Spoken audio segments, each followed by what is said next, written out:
Assalamualaikum warahmatullahi wabarakatuh. Alhamdulillahirrahmanirrahim. Wassalatu ala asrofil anbiya'i wal mursalin wa ala alihi wa sahbihi ajmain. Rabbi israh li sadri wa yassir li amri wahlul 'uqdatam min lisani yafqahu qawli amma ba'du. Ibu-ibu Persatuan Dharma Wanita Pemenang Kabupaten Pacitan beserta para pemirsa dimanapun berada, alhamdulillahirrahmanirrahim, kita masih diberikan nikmat oleh Allah hingga dapat bertemu dan menjalankan ibadah di bulan yang mulia ini. Kedua kalinya, salawat serta salam semoga tetap tercurah limpahkan kepada Nabi Muhammad SAW serta para keluarga dan sahabat-sahabatnya yang mulia. Para pemirsa yang dirahmati Allah, pada kesempatan kali ini kami mendapatkan tema mendidik generasi Islami. Mari kita jadikan kajian Ramadan ini sebagai media untuk belajar dan sharing bersama terkait dengan ilmu parenting. Ada banyak sekali ilmu parenting yang dapat kita terapkan terhadap anak-anak kita. Salah satunya adalah parenting yang dikenalkan oleh Sayyidina Ali bin Abi Thalib. Beliau mengenalkan istilah pola 7x3 yang dirinci sebagaimana berikut. 1x7 yang pertama itu adalah usia anak 1x7. Kita sebagai orang tua mengibaratkan anak kita sebagai seorang raja yang harus dilayani, sehingga butuh ketulusan, kemudian kasih sayang, keteladanan pada fase-fase ini.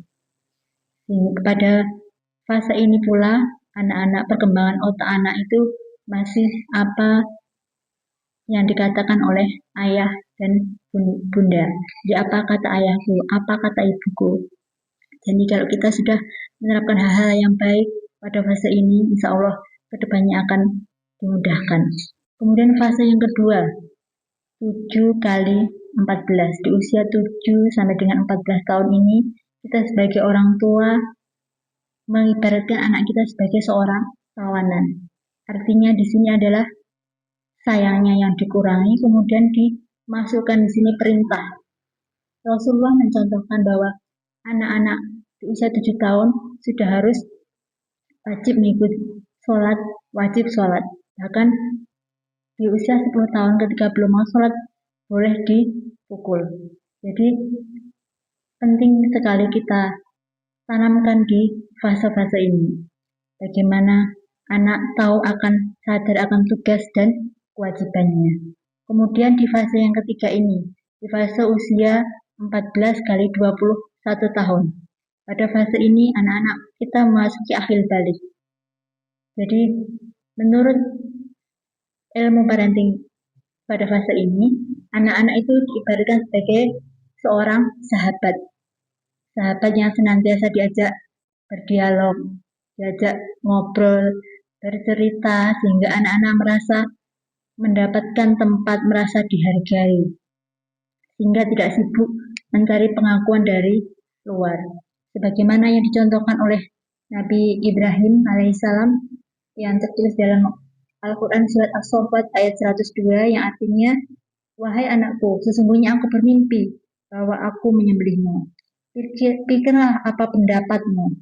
Dia Ismail menjawab, wahai ayahku, lakukanlah apa yang dimintakan Allah padamu.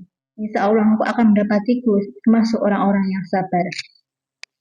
Dari percakapan ini kita dapat mengambil hikmahnya bahwa ada komunikasi dialog antara seorang ayah dan anak. Padahal kalau Nabi Ibrahim mau sebagai seorang nabi yang sudah pasti apa yang dikatakan pasti benar, tinggal saja mengajak anaknya untuk berangkat lalu disembelih. Tapi tidak dicontohkan oleh beliau. Beliau masih mengajak dialog terhadap anaknya. Sehingga para orang tua terlihat di sini menjadikan anak sebagai seorang sahabat. Mungkin itu gambaran pola parenting yang dikenakan oleh Sayyidina Ali. Memang sudah menjadi tugas dan tanggung jawab kita untuk mendidik dan mengasuh anak kita yang mungkin tidaklah ringan.